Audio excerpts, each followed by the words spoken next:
जी कैफ 4 आज के लेक्चर का आगाज करते हैं। Lecture number 52। टॉपिक हमारा चल रहा है पार्टनरशिप। पार्टनरशिप में सेकंड चैप्टर के ऊपर है चैप्टर 12। इसका लर्निंग ऑब्जेक्टिव 1 जो एक बड़ा लर्निंग ऑब्जेक्टिव था, जिसमें हमने क्या सीखा, जिसमें हमने rights and duties of partners पढ़ा। जिन स्टूडेंट ने असाइनमेंट नहीं की वो खड़े हो जाएं और खड़े रहें। रोज का आपका यही मसला होता है, रोज बिठा देता हूँ, नजर नहीं आ रहा कोई बात ही सुनाई दे रहा है ना, कोई बात खड़े, शाबाश खड़े खड़े खड़े। जिन स्टूडेंट ने असाइनमेंट नहीं की, जिन स्टूडेंट ने असाइनमेंट नहीं की, जिन स्टूडेंट ने असाइनमेंट नहीं की फिर भी बैठे हुए हैं, उनको अब आपकी मर्जी है, अब आपकी मर्जी है। जो सिचुएशन बेहतर लगे उस हिसाब से फैसला कर लें कि बैठना के खड़े होना है। असाइनमेंट ना करने वाले, हाँ शाबाश शाबाश शाबाश शाबाश। हमने पार्टनरशिप के बारे में हमने स्टडी किया राइट्स एंड ड्यूटीज, और हमने ये स्टडी किया कि ड्यूटीज को 2 हिस्सों में क्लासिफाई करते हैं। शाबाश मेरा भाई, जल्दी से राइट्स बता दे, कोई से 3 राइट्स बता दे, बैठ जाए। राइट्स ना असाइनमेंट करते हैं ना याद करके आते हैं, फिर कहते हैं सीए मुश्किल है। ऐसे बीए नहीं होता जैसे सीए कर रहे हैं। हाँ मेरे भाई, राइट्स बता देते हैं। Right to share profit, right to retire. कैसे रिटायर होते हैं? जब 60 इयर्स की एज पे पहुंच जाए। फिर ड्यूटीज बताइए, ड्यूटीज बताए। हाँ जी, duty in case of emergency, ये खत्म हो गया ला, यहां से शुरू होता है, यहाँ शुरू होते ही खत्म। भाई ये क्यों नहीं याद, ना असाइनमेंट करके आते हैं ना याद करके आते, करते क्या है आप? रिक्शा चलाते हैं, क्या करते हैं सारा दिन? करते क्या है? मजदूरी करते हैं क्या? फिर घर वाले ने एक ही काम लगाया, वो भी काम नहीं करते आप। ड्यूटीज बुक से पढ़े, रीडिंग करने के लिए थोड़ी कहा तेरे को। असाइनमेंट क्यों नहीं करके आया मेरा भाई? असाइनमेंट की होती ना, केस स्टडीज में क्वेश्चंस में कंसेप्ट डिस्कस हुए होते, पता होता। याद ना भी किए, क्वेश्चन करके कंसेप्ट याद आ जाते हैं। जी बैठ से खड़े क्यों हैं आप? पीछे वाले को नजर नहीं आ रहा यार, ख्याल किया करें इनका। होम असाइनमेंट थी, होम असाइनमेंट डिस्कस करते हैं। होम असाइनमेंट को डिस्कस करते हुए हमारे जो कंसेप्ट्स हैं वो भी रिवाइज हो जाएंगे। 28 क्वेश्चन थे, लेकिन आपके कहने में आपने कहा सर टेस्ट है तो आधी असाइनमेंट कर दी 14, और आधी असाइनमेंट आज आपका होम असाइनमेंट में शामिल है। और अब कल तो टेस्ट नहीं है ना लॉ का, इसीलिए कल आपने कल वाली असाइनमेंट भी करनी है और आज वाली असाइनमेंट भी करनी है। पहला question, under the provisions of partnership act 1932 state the mandatory duties of partners which can not be modified by an agreement amongst them. हमने कहा ये लिखने की क्या जरूरत थी कि which can not be modified by an agreement amongst them, ये लिखने की कोई जरूरत नहीं थी, क्योंकि जब तुमने मैंडेटरी कह दिया हमें पता चल गया। उसने कहा शायद किसी को मैंडेटरी का लफ्ज ना आता हो, इसीलिए एक्सप्लेन कर दिया। तो हमें पता है कौन सी ड्यूटीज हैं जो विदाउट एग्रीमेंट, जो एग्रीमेंट के साथ भी मॉडिफाई नहीं की जा सकते। Absolute duties. कौन सी absolute duties?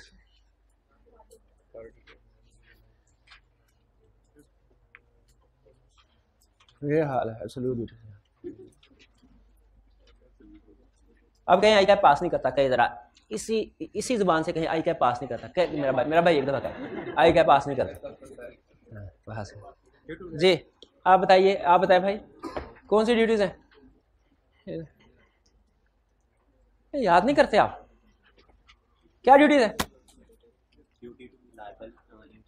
Duty to be liable, ठीक है, जॉइंटली एंड सेवरली, ये लायबिलिटी। और duty to act within authority, और अथॉरिटी वाला कंसेप्ट वही था जो हमने स्टडी किया था एजेंसी वाले टॉपिक में।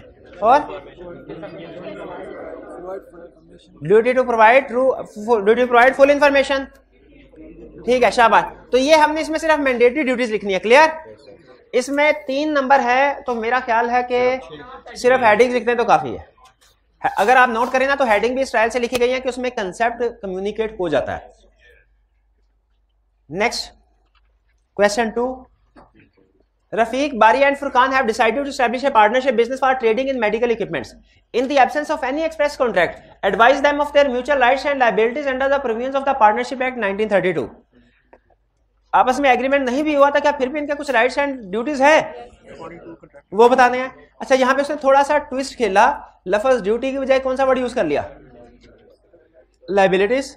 तो हमें पता है कि लाइबिलिटीज का मतलब ड्यूटीज ही है, तो हम उसको लाइबिलिटीज बता देंगे। और ड्यूटीज में वैसे सबसे बड़ी ड्यूटी कौन सी है? Several jointly and several liability. पैसा Ubaid, Rahil and Parvez were partners in the firm. On September 1st, 2009, Parvez retired from the partnership. The remaining partners continued the business with the property of the firm without final settlement of accounts as between them and Parvez. वैसे जब कोई partner retire हो जाए ना, एक काम, चलो उसका शेयर नहीं उसे दे सके ना, कोई बात हो जाता ना, एक काम तो जरूर कर देना चाहिए इनको। वो क्या है? नहीं, उसका शेयर नहीं दे सके तो ये हो जाता है, बात ऐसे नहीं है रिटायर होने वाले पार्टनर का उसका शेयर नहीं दे सके, कोई मसला नहीं, लेकिन पैसे ना भी अगर अभी दे, थोड़े दिन बाद दे दीजिएगा, एक काम तो अभी कर देना चाहिए। वो क्या है? नोटिस अभी दे देना चाहिए, पब्लिक नोटिस। ठीक है, पब्लिक नोटिस का मतलब क्या होता है? पार्टनर्स को नोटिस देना है, पब्लिक को नोटिस देना। और कोई भी दे सकता है, रिटायरिंग पार्टनर भी और फर्म भी। लेकिन यहां पे हमें नोटिस वाली बात की तरफ नहीं लेके जा रहा, यहां पे कह रहा है without final settlement of accounts. तो अभी अकाउंट्स की फाइनल सेटलमेंट नहीं हुई। In the light of partnership act 1930 to describe the rights of Parvez in the above circumstances. इस सिचुएशन परवेज के राइट्स क्या हैं? दो राइट्स नहीं है, राइट ये है कि दो में से कोई एक ऑप्शन सेलेक्ट कर ले। पहला क्या है? इसको लोन रेट किया जाए और 6% इंटरेस्ट ले। इस सूरत में कंपनी प्रॉफिट में हो, फर्म प्रॉफिट में हो, लॉस में हो, कोई फर्क नहीं पड़ेगा, इसको 6% मिलता जाएगा। और दूसरी ऑप्शन क्या है? प्रोपोर्शनेट शेयर ऑफ प्रॉफिट ले ले। इस सूरत में रिस्क है थोड़ा सा, लेकिन फायदा भी है, रिवार्ड भी है कि प्रॉफिट ज्यादा हो गया तो ज्यादा शेयर मिलेगा, कम हो गया तो कम मिलेगा। क्लियर? ये दो ऑप्शंस, ये डिसाइड किसने करना है कौन सी ऑप्शन? परवेज ने। शाबाश। क्वेश्चन 4, 3 में भी प्रॉब्लम तो नहीं थी। 4, B, C and D are in partnership. Partner B purchases equipment for the partnership business. The equipment itself costs rupees 20,000 and the installation costs for rupees 15,000. There is a dispute with the supplier and the firm refuses to pay the installation cost. The supplier decides to sue for the unpaid amount of rupees 15,000. Supplier ने कहा भाई मुझे तो पैसे चाहिए, case कर दिया। Requirement है against whom can suppliers file suit? Any or all partners. वो सारे पार्टनर्स के खिलाफ भी केस फाइल कर सकता है और any of the partners के खिलाफ भी केस फाइल कर सकता है। B, if he decide to sue B only, how much amount can be recovered from B? Whole amount, यानी 15 की 15,000। अच्छा, अगर 15 की 15,000, आगे रिक्वायरमेंट सी सुन लें, अगर 15 की 15,000 B से रिकवर हो जाती है तो इस सूरत में B के क्या राइट्स हैं? C और D से रिकवरी कर सकता है। कितने पैसे रिकवर करवा सकता है? 5,000 C से, 5,000 D से। Clear?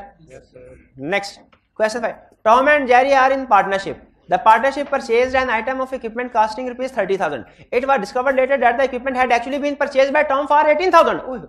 And Tom had resold it to the partnership without revealing that he was the owner of the property. Market से उसने प्रॉपर्टी 18,000 की खरीदी और फिर यह बताए बगैर कि मेरी प्रॉपर्टी है 30,000 में बेच दे। बताइए कौन सी ड्यूटी वायलेट की इसने? कौन सी duty? Duty to provide full information. इसने फुल इंफॉर्मेशन प्रोवाइड नहीं की, छुपाई। और जो प्रॉफिट अर्न किया फिर उसे कहते हैं हम सीक्रेट प्रॉफिट। ये इसने सीक्रेट प्रॉफिट अर्न किया 12,000। Can Jerry recover any amount from Tom in respect of this transaction if Tom had informed Jerry that he was the owner of the equipment? अगर टॉम ने बता दिया हो कि मैं ओनर हूं तो फिर कोई जेरी पैसे रिकवर करवा सकता है? नहीं, क्योंकि उसने डिस्क्लोज कर दिया था, इसका मतलब उसकी अप्रूवल थी। बिल्कुल एक्सेप्टेंस दे दी उसने कि ठीक है हमें, मुझे कोई इतराज नहीं है। B, can Jerry recover any amount from Tom in respect of this transaction if Tom had not informed Jerry that he was the owner of the equipment? क्या कोई रिकवरी हो सकती है? बिल्कुल। अच्छा, इसमें उसका क्वेश्चन ये नहीं होना चाहिए था कि बताइए टॉम, क्या जेरी टॉम से रिकवर करवा सकता है कि नहीं? क्वेश्चन होना चाहिए था क्या पार्टनरशिप फर्म टॉम से रिकवर करवा सकती है कि नहीं? तो बी में बिल्कुल पार्टनरशिप जो फर्म है वो जो प्रॉफिट है 12,000 का वो रिकवर करवा सकती है। जेरी भी रिकवर करवा सकता है लेकिन फिर 12,000 नहीं बल्कि सिर्फ अपना शेयर जो कितना है 6,000। Partnership profit loss sharing ratio mention नहीं है ना, जब मेंशन नहीं होती तो क्या होती है 50-50 इक्वल। तो यहाँ पे बेहतर था पार्टनरशिप फर्म के बारे में पूछा, वो रिकवर करवा सकती है कि नहीं, वो सीक्रेट प्रॉफिट रिकवर करवा सकती है। और टॉम की रिस्पॉन्सिबिलिटी होगी, ड्यूटी होगी तो ये प्रॉफिट जो है वो रीपे करे फर्म को। ये कंसेप्ट क्लियर हो गया? सीक्रेट प्रॉफिट के ऊपर ये कंसेप्ट था question. 6, A, B, C and D are in partnership. Without informing the other partner, D sets up A soul trader business in competition with the partnership. दूसरों को बताए बगैर उसने सोल ट्रेडरशिप का काम शुरू किया, जो कि कंपटीशन यानी कंपीटिंग बिजनेस था, सिमिलर बिजनेस था, and makes a profit of ₹50,000 by using firm name and property and connection of the firm. Firm का नाम इस्तेमाल किया, प्रॉपर्टी, कनेक्शन, और फिर यानी उधर जो ग्राहक आते थे उन्हें दूसरी जगह का रास्ता दिखा देता था अपनी दुकान का, और फिर प्रॉफिट अर्न करता रहा। What remedies available to the other partner in this situation? इसमें कौन से उसने ड्यूटी वायलेट किया है? Duty not to engage in competing business, duty not to engage in competing business. तो चूंकि ये कंपीटिंग बिजनेस में एंगेज हुआ है, इसीलिए इस बिजनेस का जितना भी प्रॉफिट होगा जो इस ट्रांजैक्शन से हुआ है, तो प्रॉफिट शेयर करेगा, तो वो प्रॉफिट रीपे करेगा फर्म को, कंपनी को। क्लियर हुई ये बात? क्या एक पार्टनर कंपीटिंग बिजनेस कर नहीं सकता? कर सकता है सारे, आप नहीं कर सकता। पार्टनर कंपीटिंग बिजनेस कर सकता है कब? अगर एग्रीमेंट में स्पेसिफिकली इसकी इजाजत दी गई है तो याद रखिए, अगर एग्रीमेंट साइलेंट हो तो डिसिमिलर बिजनेस किया जा सकता है, सिमिलर या कंपीटिंग बिजनेस नहीं किया जा सकता। तो पार्टनरशिप साइलेंट है तो ये बिजनेस नहीं किया जा सकता। लेकिन अगर पार्टनरशिप में परमिशन दे दी गई हो फिर कर सकते हैं। तो यहाँ पे चूंकि पार्टनरशिप बारे में साइलेंट है तो हम रूल कौन सा लगाएंगे कि सिमिलर बिजनेस या कंपीटिंग बिजनेस में एंगेज नहीं हो सकता कोई पार्टनर, और ये प्रॉफिट जो उसने कमाया है उसे वापस करना चाहिए। ठीक है, इसमें एक दूसरी प्रोविजन भी अप्लाई हो सकती है, duty to use property of the company for exclusive use. यहां पे देखिए, फर्म के रिसोर्सेज, फर्म की प्रॉपर्टी, फर्म का नाम यूज करते हुए अपना बिजनेस बढ़ा रहा है। हालांकि फर्म की जितनी भी चीजें हैं, रिसोर्सेज हैं, फर्म के यूज के लिए होनी चाहिए। अगर एक्सक्लूसिव यूज नहीं किया तो फिर उसे कंपनसेट करना पड़ेगा फर्म को। तो ये आप ये exclusive use of firm property की तरफ भी लेके जा सकते हैं, क्योंकि क्वेश्चन में उसने इन्फॉर्मेशन दी हुई है कि पार्टनरशिप की प्रॉपर्टी यूज हुई है। और दूसरा, आप इसे कंपीटिंग बिजनेस वाली बात की तरफ भी लेके जा सकते हैं, क्योंकि क्वेश्चन में क्लियरली उसने बताया हुआ है कि बिजनेस इन कंपटीशन स्टार्ट किया है। क्लियर हुई ये बात? आगे चलते हैं, next question 7। Salim, Naeem, Karim, Rahim established a partnership for refining sugar. Rahim was considered expert in the job of buying sugar. Thus he was entrusted with the duty of purchasing sugar for the firm. इनमें से जो रहीम था वो expert था, उसे की जिम्मेदारी लगाई कि वो शुगर बाय करेगा फर्म के लिए। Rahim himself was a wholesaler dealer in sugar. Rahim खुद भी होलसेलर डीलर था। He unknown to his copartners. Unknown का मतलब क्या है कि उसके जो दूसरे पार्टनर्स हैं उनको नहीं पता। He supplied to the firm at the market price with sugar previously bought by himself from his own resources when the price was lower and he so made considerable profit.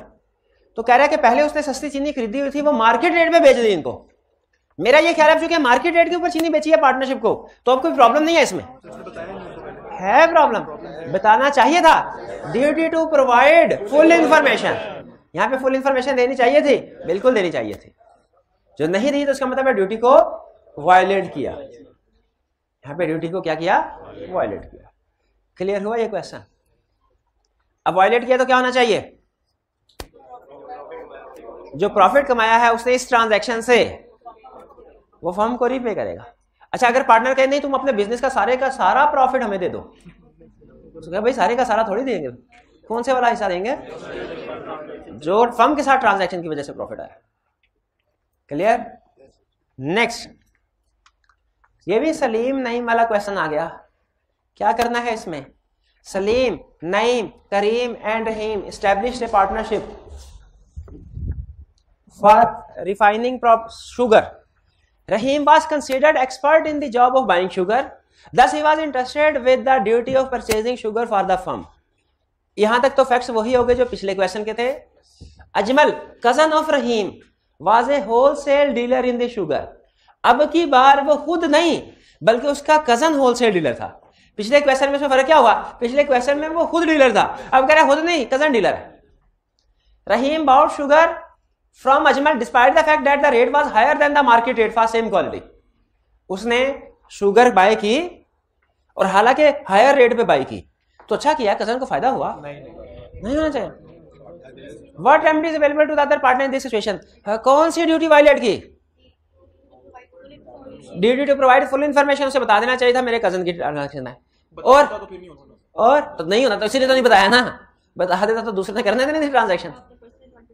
हाँ, duty to work in greatest common advantage पढ़ा था। अब बताइए ये greatest common advantage में काम कर रहा है कि पर्सनल एडवांटेज में? पर्सनल एडवांटेज में। नहीं, विलफुल निगलेक्ट नहीं, ये उसने ग्रेटेस्ट कॉमन एडवांटेज में काम नहीं किया ये, और दूसरा फुल इंफॉर्मेशन प्रोवाइड नहीं की। ये दो ड्यूटीज वायलेट हो रही है यहाँ पे। कोई एक भी लिख देगी आपकी केस स्टडी सॉल्व हो जाएगी, लेकिन दो जहन में आ रही है, बेहतर है दोनों लिख दे, बेहतर है दोनों लिख दे। अब क्या होगा, रेमेडी क्या अवेलेबल है? वापस कर रहे फर्म को वापस कर रहे, लूट मची हुई है। एक्स्ट्रा उधर मार्केट में 20 रुपए के हिसाब से मिल रही है और ये 25-30 के हिसाब से बेच दिया इसने। ऐसे तो नहीं होना चाहिए ना। पार्टनर बने, दुश्मन थोड़े बने।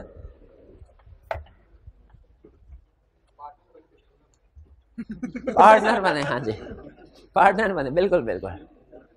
9 Sajid, Majid, Wajid are partners in a firm. By an agreement, they decided that no partner would have authority to sell goods of the firm above the value of rupees 50,000 without the consent of other partners. खबरदार किसी भी partner ने 50,000 से ऊपर की चीज बेची तो, जब तक कि बाकी पार्टनर से कंसेंट ना ले ली जाए।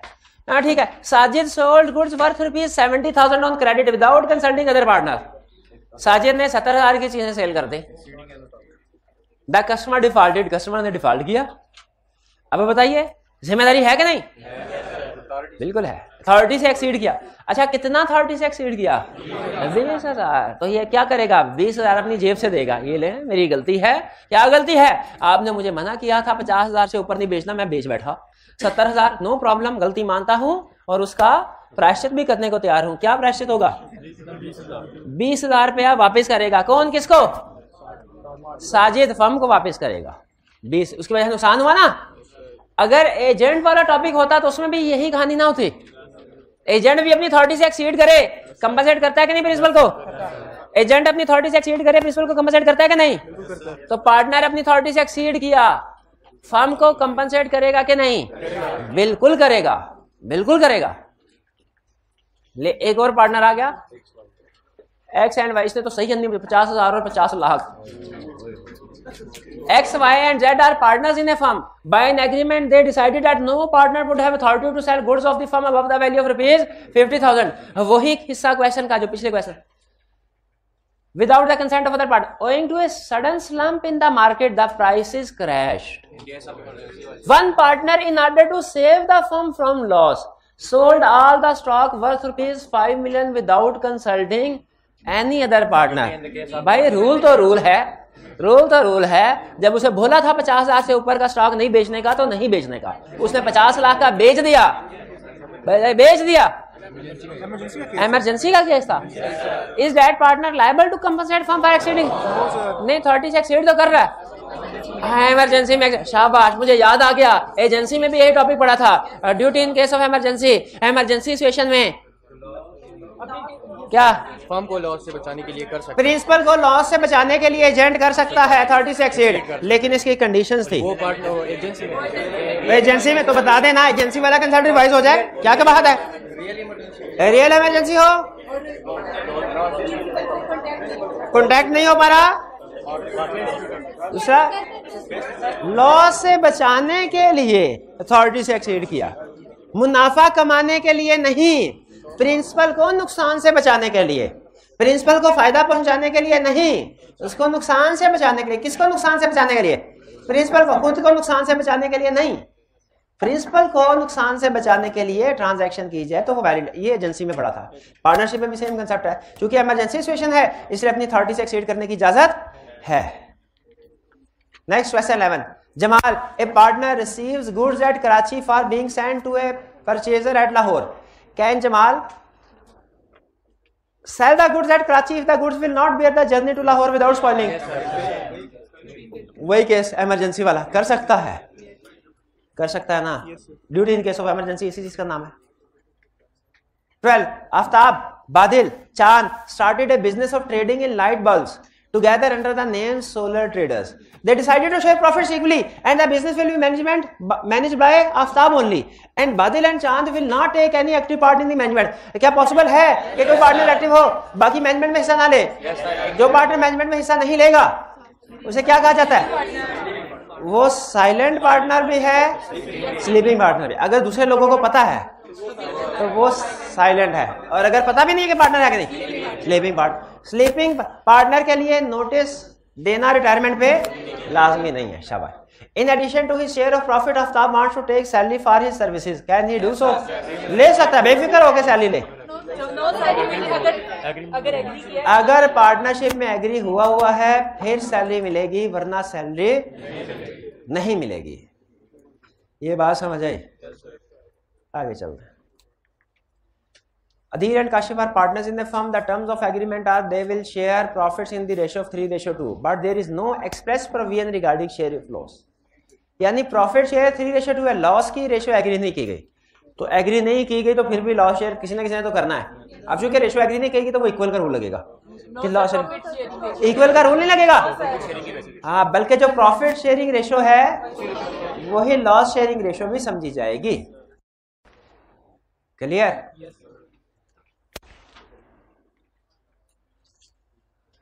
Kashif claim that he is not liable to contribute to the loss of the partnership. नहीं, लायबल है, उसका क्लेम जस्टिफाइड नहीं है, ये प्रॉफिट शेयरिंग रेशियो से ही लॉस शेयर होगा। 14 Habib and Tanvir are partners in a firm. Habib was entrusted with the monitoring inventory level to avoid stock shortage on weekly basis. Habib neglected the work for many months due to which the firm suffered the loss. What remedy is available to other partners in this situation? ये कौन सा concept हुआ?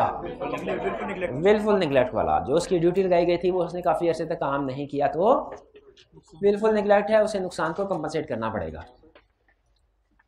Clear?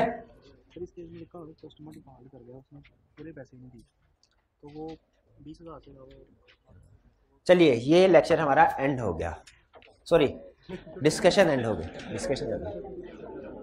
अच्छा, student ने question पूछा sir वो 50,000 वाला जो 70,000 वाला क्वेश्चन था उसमें पार्टनर ने 30 से एक्सीड किया, 50,000 से ऊपर कहा था नहीं बेचना, उसे 70,000 की चीजें बेच दी। अब कस्टमर तो 70 पूरी अमाउंट से डिफॉल्ट कर गया, तो क्या सारे के सारे पैसे नहीं रिकवर करवाने चाहिए?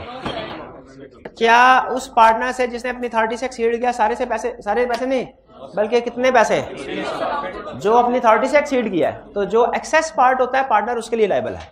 एजेंट भी जो एक्सेस पार्ट है उसके लिए लायबल होता है, सारी की सारी ट्रांजैक्शन के लिए नहीं। जी जी, एक है इंडेमनीफाई फॉर फ्रॉड, एक है indemnify for wilful neglect. Wilful neglect एक होता है फ्रॉड करना, एक होता है नेग्लिजेंस। नेग्लिजेंस कोई ड्यूटी लगाई, काम नहीं किया। जैसे फर्ज कीजिए मैंने आपको पैसे दिए, बिजली का बिल दे जमा करवा के आओ, आप पैसे लेके निकल गए, ठीक है, हाँ खाना खाना खा लिया, ये फ्रॉड है। और आप घर जाके सो गए और अगले दिन कहा हो सर मैं भूल गया था बिल जमा करवाना, ये पैसे वापस ले लें और अब सरचार्ज लग गया उसके ऊपर, सरचार्ज के साथ मुझे पैसे दें मजीद बढ़ा के, ये विलफुल निगलेक्ट है। ठीक है, विलफुल निगलेक्ट में जो पार्टी है वो सुस्ती का मुजाहरा करती है, काम चोरी का मुजाहरा करती है, लेकिन फ्रॉड नहीं करते। फ्रॉड में इसका मतलब है उसने एसेट्स का, पैसों का हेर फेर किया। ठीक है, कौन सा एम्प्लॉय ज्यादा बेहतर है दोनों में से, फ्रॉड करने वाला कि निगलेक्ट करने वाला? वैसे तो दोनों ही नहीं होने चाहिए, दोनों ही नहीं हो, लेकिन अगर आपने एक एम्प्लॉय को रखना है और एक को नौकरी से निकालना है, निगलेक्ट करने वाले को रख देंगे, फ्रॉड करने वाले को निकाल देंगे। ठीक है जी। और कोई कंसेप्ट में, और कोई कंसेप्ट राइट्स एंड ड्यूटीज के हवाले से पूछना चाहते हो तो पूछ ले। कोई कंसेप्ट नहीं है, सब आता है, सब अच्छा है, सब आता है। आखिरी महीने पता चलेगा कुछ आता है कि नहीं। इस चैप्टर का लास्ट कंसेप्ट हम स्टडी करने जा रहे हैं प्रॉपर्टी ऑफ पार्टनरशिप, या प्रॉपर्टी ऑफ फर्म भी इसे कहते हैं। कि कौन सी चीज है जिसे प्रॉपर्टी ऑफ पार्टनरशिप या प्रॉपर्टी ऑफ फर्म समझा जाएगा। भाई एंड वाले भाई जरा ना जल्दी से किसी टीम को कहते हैं पानी का कह दीजिए, बल्कि है पड़ा, ठीक है, शुक्रिया, जाग लेने मेरा जाकर। प्रॉपर्टी ऑफ पार्टनरशिप कौन सी? अच्छा, लॉ में लफ्ज प्रॉपर्टी से क्या मुराद है? कोई भी एसेट। यानी हम क्या सीख रहे हैं? हम ये सीख रहे हैं कौन सा एसेट पार्टनरशिप का है और कौन सा एसेट पार्टनरशिप का नहीं है, वो पार्टनर का है। कौन सी प्रॉपर्टी पार्टनर की है, कौन सी पार्टनरशिप की प्रॉपर्टी है। अच्छा, ये क्यों सीख रहे हैं? दोनों में फर्क क्या है भला? दोनों में फर्क क्या है भला?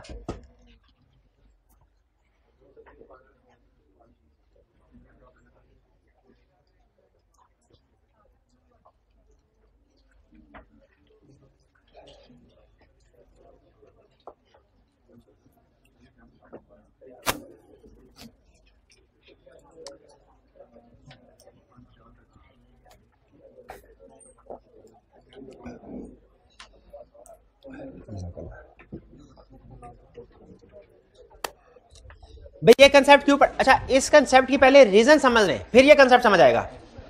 इसलिए कि जो पार्टनर्स होते हैं ना, उनके पास जो भी चीजें हैं, कुछ इनकी जाती चीजें होती हैं और कुछ बिजनेस की चीजें होती हैं।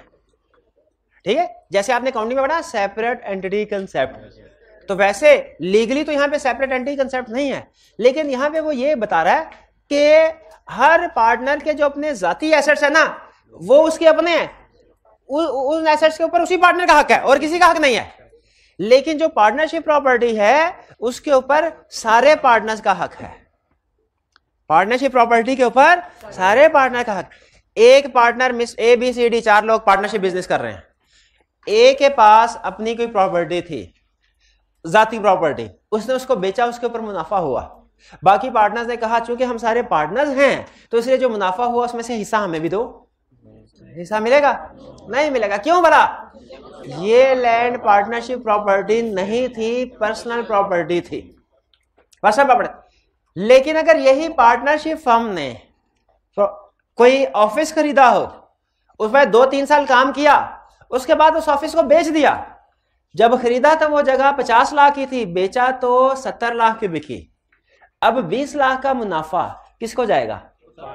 सारे पार्टनर्स को। क्यों भला? क्योंकि ये पार्टनरशिप प्रॉपर्टी है, ये किसी पार्टनर की पर्सनल प्रॉपर्टी नहीं है, पार्टनरशिप की प्रॉपर्टी है। फर्क समझ आया आपको कि क्यों हम ये कंसेप्ट सीख रहे हैं कि कौन सी प्रॉपर्टी पार्टनरशिप की प्रॉपर्टी है और कौन सी पार्टनरशिप की प्रॉपर्टी नहीं है? रीजन समझ आ गई ना, ताकि कल कला को जब बेच के मुनाफा हो ना, मुनाफा हो, प्रॉफिट हो, अगर पार्टनरशिप प्रॉपर्टी है तो सारे पार्टनर्स को मुनाफे में से हिस्सा मिलेगा, और अगर पर्सनल प्रॉपर्टी है तो जिसकी पर्सनल प्रॉपर्टी है उसी को सारा प्रॉफिट मिलेगा। रीजनिंग समझ आ गई? अब सुनिए, रूल है बड़ा सिंपल, ठीक है। लॉ का पता डेफिनेशन थोड़ा कॉम्प्लेक्स करता है, लेकिन रूल बड़ा सिंपल है। कहता है हर, अच्छा पहले ये जो लिखा है ये समझा दूं कि 2 हरफी बात बताऊं, पहले 2 हरफी बात सुन लें। कहता है इंटेंशन और पार्टनरशिप मनी, जो भी प्रॉपर्टी खरीदी गई है इस नीयत से कि ये पार्टनरशिप के लिए खरीद रहे हैं, इस इंटेंशन से कि पार्टनरशिप के लिए खरीद रहे हैं, तो वो पार्टनरशिप प्रॉपर्टी है। या और है, एंड नहीं है। या जो भी प्रॉपर्टी खरीदी पार्टनरशिप के पैसे से, फर्म के पैसे से, वो भी पार्टनरशिप प्रॉपर्टी है। इंटेंशन और फर्म मनी, इन 2 चीजों के ऊपर डिसाइड किया जाएगा पार्टनरशिप प्रॉपर्टी है कि नहीं। फिर से बताइए, कोई भी अगर एसेट खरीदा इस इंटेंशन के साथ, इस नियत के साथ कि ये फर्म के लिए खरीद रहे हैं, तो वो क्या है? Partnership property. और अगर पार्टनरशिप के दराज में पैसे पड़े हुए थे, इससे कोई एसेट खरीदा, वो भी पार्टनरशिप प्रॉपर्टी। इसमें 2 ट्विस्ट हैं, सिर्फ 2 ट्विस्ट। पहला ट्विस्ट, लीगल ओनरशिप से डिसाइड नहीं होता कि कोई प्रॉपर्टी पार्टनरशिप प्रॉपर्टी है कि नहीं है। लीगल ओनरशिप से डिसाइड बाज़ औक़ात ऐसा होता है कि प्रॉपर्टी किसी पार्टनर के नाम पे ली जाती है या किसी पार्टनर के नाम पे होती है, लेकिन उसे फर्म के पर्पज के लिए इस्तेमाल किया जाता है, तो लीगली उसकी लीगल डॉक्यूमेंटेशन पार्टनर के नाम पे होगी, लेकिन वो फर्म प्रॉपर्टी ही समझी जाएगी। क्यों? तो फर्म के लिए यूज हो रही है, तो इसका इरादा उनका यही है, फर्म के लिए। एक पार्टनर ने 2 साल पहले गाड़ी खरीदी नहीं, अब मिलकर पार्टनरशिप बिजनेस स्टार्ट कर रहे हैं। पार्टनर ने फैसला किया कि मैं अपनी गाड़ी पार्टनरशिप फर्म में देता हूं, ये मेरी तरफ से कैपिटल है उसी के नाम पे, पार्टनर के नाम पे ही है। लीगल ओनरशिप ट्रांसफर नहीं करवाई गई, लेकिन फर्म को दे दी। इसका मतलब है हमारी इंटेंशन क्या है कि फर्म के पर्पज के लिए इस्तेमाल होगी। अब ये प्रॉपर्टी, ये गाड़ी किसकी ओनरशिप? ये क्या ये पार्टनरशिप प्रॉपर्टी है? यस, ये पार्टनरशिप प्रॉपर्टी है। अब इसको बेच के जो फायदा होगा सब में डिस्ट्रीब्यूट होगा। क्या अब जो पार्टनर जो इसका लीगल ओनर है वो इसको अपने जाती मकसद के लिए इस्तेमाल करना चाहे कर सकता है? नहीं, ये है पार्टनरशिप प्रॉपर्टी। क्यों? इंटेंशन। हालांकि पार्टनरशिप के पैसों से नहीं खरीदी गई, पार्टनरशिप के पैसों से नहीं खरीदी गई, लेकिन इसके बावजूद पार्टनरशिप प्रॉपर्टी है। क्यों? इंटेंशन ये है कि फर्म के लिए इस्तेमाल करना, हालांकि फर्म के नाम पे नहीं है, लेकिन फिर भी फर्म, क्योंकि लीगल ओनरशिप मैटर नहीं करती। हमने इंटेंशन देखनी है पार्टनर की क्या है, हमने देखना है पार्टनरशिप मनी से एसेट खरीदा गया क्या नहीं। ये बात समझ आई? दूसरी एग्जांपल, पार्टनरशिप में कुछ पैसे पड़े हुए थे बॉक्स में, दराज में, वो पैसे निकाले और उससे मोबाइल खरीदा। एक पार्टनर ने पैसे निकाले और क्या ये पार्टनरशिप प्रॉपर्टी है? मोबाइल पैसों से उसकी फर्म के पैसों से लिए। हाँ? सब दोनों कंडीशन जरूरी है या एक? इंटेंशन नहीं बताई क्वेश्चन में। सर इज्यूम करेंगे कि पार्टनरशिप, हाँ दोनों में से एक भी तो और एंड नहीं है, शाबाश। अब लाइन पे है ना, तो ये पैसे किसके इस्तेमाल हुए? तो इसका मतलब है पैसों की इंफॉर्मेशन दे दी, इंटेंशन की इंफॉर्मेशन नहीं दी। अब आपने इंटेंशन की तरफ नहीं जाना, पैसों की तरफ आ जाना है। फर्म के पैसे इस्तेमाल हुए तो फिर ये क्या है? Property, partnership property. मेरी बात समझ आई?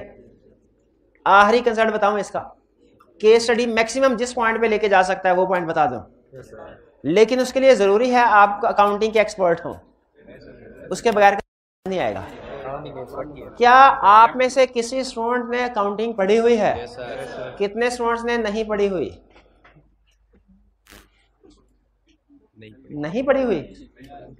नहीं पढ़ी हुई तो कैसे पास हो गया है वो? तो ऐसे एग्जाम थे।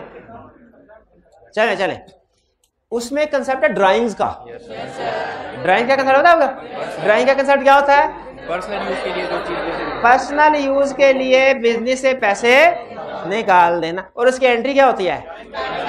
Drawings debit, cash credit. शाबाश शाबाश। अच्छा ये सुनिए सुनिए सुनिए, पार्टनरशिप के दराज में 1 लाख रुपया पड़ा हुआ है, पार्टनर ने उसमें से 10,000 निकाल के जेब में रख लिया। ये कैसे पता चलेगा ये ड्राइंग है कि नहीं? हो सकता है उसने कोई बिजनेस का खर्चा करना हो, हो सकता है। कैसे ये पता चलेगा कि उसने एंट्री की है कि नहीं की? अगर उसने बिजनेस से पैसे निकालते हुए एंट्री की है ड्राइंग्स डेबिट और मेरा नहीं सॉरी हाँ cash credit, capital account debit, drawings भी तो कैपिटल में जाती है ना, तो डायरेक्ट ही कर लिया हमने। अगर वो एंट्री करे कैपिटल अकाउंट डेबिट और कैश क्रेडिट, अपना अकाउंट डेबिट कर दे।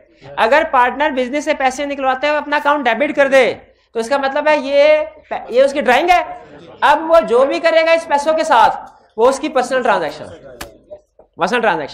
और अगर पैसे निकालते हुए अपने अकाउंट को डेबिट ना करे, कैपिटल या drawing account debit cash credit या एंट्री ना करे, इसका मतलब क्या है? ये पैसे उसकी जेब में फर्म की मानत है, वो इनसे जो भी काम करेगा वो फर्म का ही समझा जाएगा। भाई बात समझ आई कि नहीं आई?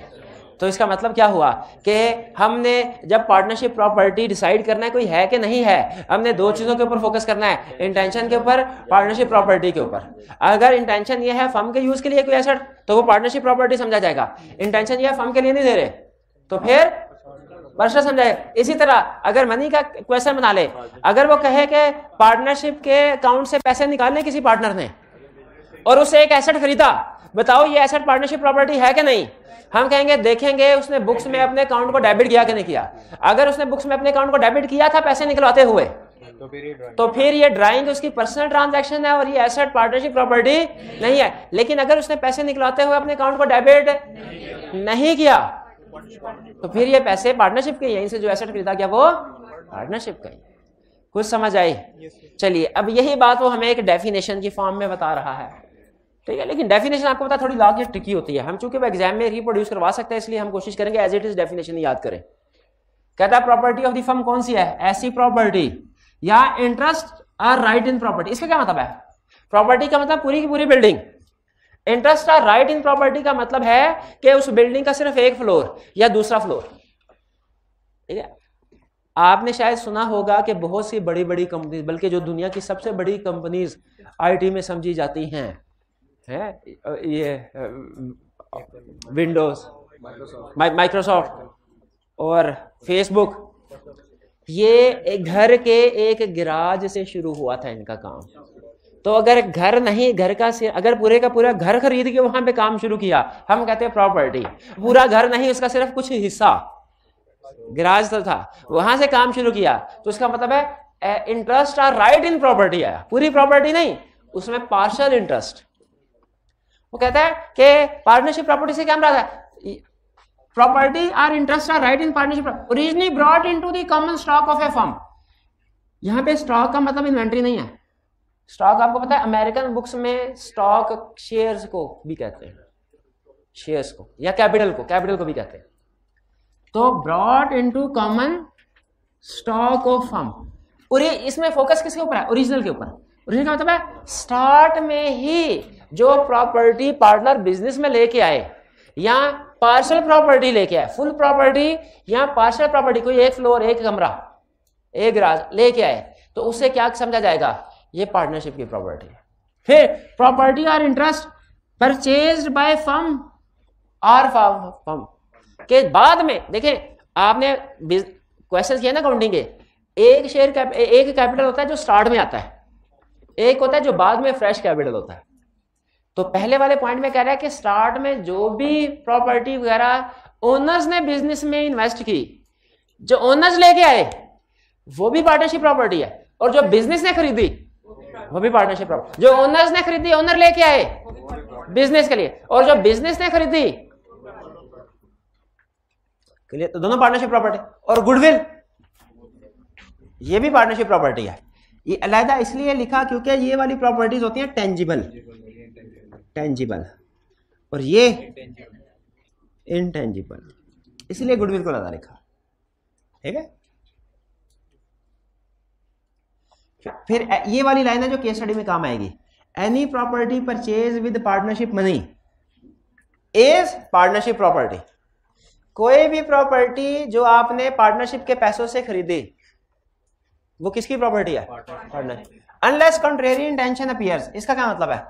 अनलेस कॉन्ट्रेरी कि उन्होंने एंट्री कर दिया, यानी पार्टनरशिप के पैसों से चीज खरीदी वो पार्टनरशिप की है, लेकिन अगर पार्टनरशिप के पैसे निकालते हुए इंटेंशन ये थी कि पार्टनरशिप के लिए नहीं जाती खरीद रहे हैं, तो फिर ये प्रॉपर्टी किसकी समझी जाएगी? अब नहीं। कैसे पता चलेगा इंटेंशन क्या थी? पैसे निकालते, एंट्री देखा जाएगा, एंट्री पास की है कि नहीं, वही क्लियर हुआ। अब सुन ले, पार्टनरशिप, आज हमने एक कंसेप्ट नया सीखा है, पार्टनरशिप प्रॉपर्टी क्या होती है। ये एग्जाम में दो तरह से टेस्ट होता है, एक रिप्रोडक्शन का क्वेश्चन, एक केस स्टडी। रिप्रोडक्शन के क्वेश्चन के लिए आपने एज इट इज सारा छापा मारना है, रिप्रोडक्शन के क्वेश्चन के लिए एज इट इज छापा मार। केस स्टडी में जब आपसे पूछेगा बताओ ये पार्टनरशिप प्रॉपर्टी है कि नहीं, आपने दो चीजों के ऊपर फोकस करना है, मनी, पैसा कहां से आया, और दूसरा इंटेंशन क्या थी। अगर पार्टनरशिप का पैसा है तो पार्टनरशिप प्रॉपर्टी है, अगर पार्टनर का जाती पैसा है तो फिर पर्सनल प्रॉपर्टी है। अगर इंटेंशन ये थी कि पार्टनरशिप के लिए खरीद रहे हैं तो पार्टनरशिप, और अगर इंटेंशन ये थी कि जाती खरीद रहे हैं। अब दोनों को, मनी और इंटेंशन दोनों को इकट्ठा टेस्ट करूं।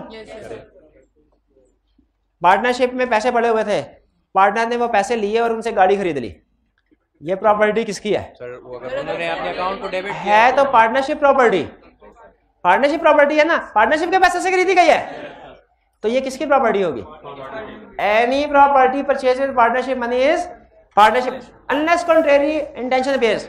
इसका मतलब क्या? देख लें, पैसे निकालते हुए उसने कोई एंट्री तो नहीं कर दी।